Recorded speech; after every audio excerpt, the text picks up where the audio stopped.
A few years ago, I attended a session by Kathy Sierra at South by Southwest in Austin, which completely changed my identity as a startup founder. If you had asked me what I did before that session, I would have told you that I was a technical founder who built software products. Software was my world and my identity. Today, I don't just build software products, but write books, deliver keynotes, run workshops and coaching programs, and have even built a few physical products. Breaking out of the solution context changed not only my identity as a startup founder, but also the trajectory of my startup and business model. And it's something I recommend every startup founder consider doing. Hi there, if you're new to this channel, my name is Ash Maurya, and I'm the author of Running Lean and the creator of the one-page business modeling tool, Lean Canvas. On this channel, I share systematic strategies and techniques for starting and growing a business. And so this session at South by Southwest couldn't have come at a better time. At the time, I was busy running an early-stage software startup, but at a crossroads. My blog, which I had created as a personal accountability system and a way to clarify my thoughts on products and entrepreneurship, was starting to take more and more of my time, and one post in particular had recently taken off. In it, I share an early version of a one-page business modeling template, Lean Canvas, as a remix of the original business model Canvas by Alex Osterwalder.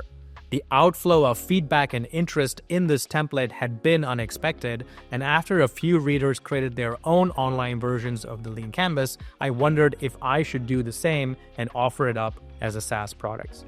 Now, my advisors didn't think that was a good idea. For one, it would take me away from my core startup product and possibly be a distraction. Two, there was no guarantee that people would find the canvas useful enough to pay for it. And three, as one advisor put it, even if some people on my blog were using it now, the big question is, will they use it over time? In other words, will it scale? Now, while I agreed with their arguments, I couldn't shake off this feeling that there was something here, but I didn't know the best way to proceed. That's when I attended Kathy's session, and this one concept of focusing on the bigger context helped me find a path forward. She talked about how every product in the world lives in two contexts, as a tool in the solution context, but also in a much bigger and more compelling context. When a photographer is trying to impress someone, they don't talk about being the best tripod expert. They talk about, and better yet, show their photographs. In this example, tripods and cameras are tools that live in the solution context, and photography is the bigger and more compelling context. Another way to think about this is that your product's features live in the solution context, and your customers' desired outcomes live in the bigger context.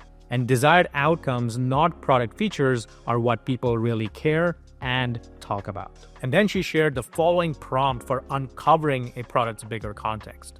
Don't make a better X, make a better user of X. It's a perspective shift from making better products to making better users of your product, and here's how you would apply it if you're a camera manufacturer.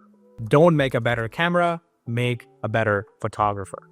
Now, sure, focusing on making better photographers might lead you back to building better features and making better cameras, but this shift in perspective can lead to more profound insights. For instance, you could also make better photographers by teaching people how to take better pictures through a course or online class. Here, your camera features don't change, but people's ability to use them to take better pictures does, and once they start seeing the world around them in higher resolution, they buy more cameras and lenses and tripods from you. Or you could completely forego the need for educating people in the first place on how to use cameras by making them dead simple to use. Now, while the Canons and Sonys and Nikons of the world were building more powerful features into their camera, Apple came along and showed everyone how to become a better photographer by using something they already had in their pockets, a smartphone. Instead of trying to make sense of all these features by reading a manual or attending a class to learn about f-stop and aperture, you could just pull out your phone and click a single button. They redefined what it means to be a better photographer, and you can see the impact smartphones had on the camera industry in this chart. Shifting perspective from better features to better users has three immediate benefits. One, it forces you to define the hero in your product story, and know this isn't you or your product, but your customer. Number two, heroes don't start out as heroes, and that's where you come in. Your job is to build something that turns ordinary customers into superheroes. And 3, finally, as you saw with this simple example, shifting focus from delivering better product features to better customer outcomes can help you transcend your product category and move from the solution context to the more compelling, bigger context. And this is why it's completely okay for a camera company to offer photography training and how a smartphone completely disrupted the camera industry. My mini epiphany happened when I tried applying this framing to my startup. At the time, I was building software that simplified the transfer of large files. But as I completed this sentence, don't make a better file sharing product, make a better blank, I struggled to fill in the blank. Not because I didn't know who my customers were. My biggest customer segment at the time were wedding photographers who needed to organize and move large files quickly after a wedding shoot. I struggled not because I didn't know who my customers were, but because I had founded my company around a technology vision and had already pivoted customer segments a few times. Where the market led me was not where I thought I'd end up. While there is nothing inherently wrong about wedding photographers, I wasn't into photography myself, or weddings for that matter, and couldn't see myself getting fired up about their bigger context. I realized then that I had more passion for my solution, the technology side of things, than my customer. And that was a problem.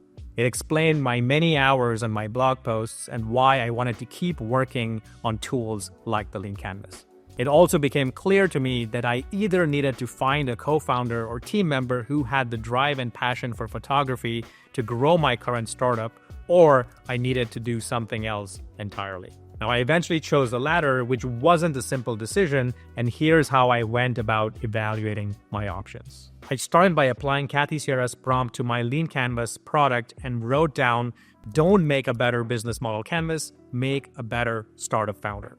This begged the obvious next question, what do early stage startup founders struggle with? And more importantly, what could I possibly do to help?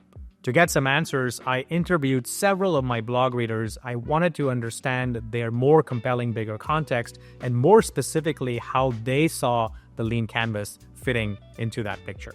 What immediately struck me was that no one cared about whether the Lean Canvas was online or not, or the long list of features I had already dreamt up of building. Things like versioning of canvases and other collaboration features. Everyone I talked to was struggling to turn their big idea into a working business model and was looking for a prescriptive, step-by-step framework they could follow. That's when I realized that was their bigger context, and I didn't need to build software to deliver that. And so instead, I designed a one-day paid workshop where I showed people how I was using the Lean Canvas in my startup. Instead of an online tool, I used printouts of the Lean Canvas template, and that's also when I discovered another benefit of transcending category and breaking out of your solution context, and that was speed of learning. These workshops gave me a front row seat to my customers, helping me see how they use the Lean Canvas, where they got stuck, and how to improve it. In the Lean Startup world today, we now call this tactic a concierge MVP, where you first become the product and deliver value through a service, which is a much faster way to learn than building a fully baked product first. And because I was using printouts in the workshop versus having to write and build software, these were essentially a paper prototype that I could quickly iterate on and make changes a whole lot faster as well. For instance, one of my goals was to make the Lean Canvas as intuitive as possible. I didn't want people to have to read a manual or a book to have to create one. And so at the start of every workshop, I would hand out the canvas, set a timer for 20 minutes, and ask people to create their first snapshot without any instruction whatsoever. Then I'd watch where they got confused or stuck. That's how I learned what to simplify on the Lean Canvas, and I test these improvements over time in future workshops. Once I had a version that worked repeatedly, that's when I turned my paper prototype into a software tool and started using that in my workshops instead of the printouts. Again, seeing where people got stuck allowed me to improve the usability of the product, and once the Lean Canvas tool was good enough for the workshop, I then opened it up to the public. And even then, I didn't just offer people the tool, because remember that people don't care about tools, but their bigger context. I turned my workshop content into a book, Running Lean, which taught people how to use Lean Canvas to iterate their big idea from concept product market fit, and I build a bunch of simple courses to go along with it. Writing a book can be an even bigger undertaking than building software, and so I used a very similar process for iteratively testing and selling my book before I wrote it.